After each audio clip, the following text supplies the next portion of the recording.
Hello. अस्सलाम वालेकुम, मैं ज़ैनब हूँ। कैसे हो? ज़ैनब, कैसी हो? ठीक हूँ, यानी बस ठीक ही हूँ। तुम्हारी कॉल से मुझे वाकई खुशी हुई। तुम्हारा शुक्रिया अदा करना चाहती थी मैं। तुम उस दिन मेरी बहन के जनाजे पर आए, मेरे मुश्किल वक्त में साथ दिया तुमने। ये क्या कह रही हो? तो लाजमी था। लाजमी तो होता है, लेकिन इंसान जब ऐसे वक्त में अपने सामने किसी अजनबी को देखता है तो अजीब लगता है। यानी मैं हैरान भी हुई और दिल भी भर आया। मतलब मेरे लिए वो सबसे मुश्किल लम्हा था और तुमने मेरे लिए अपना घर खोल दिया। अच्छा खैर, छोड़ो ये बातें।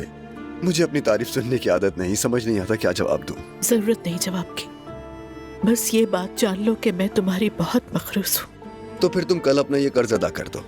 क्या मतलब? क्यों ना हम दोनों साथ कॉफी पीने चलें? ठीक है जमाल, मैं मना नहीं करूंगी।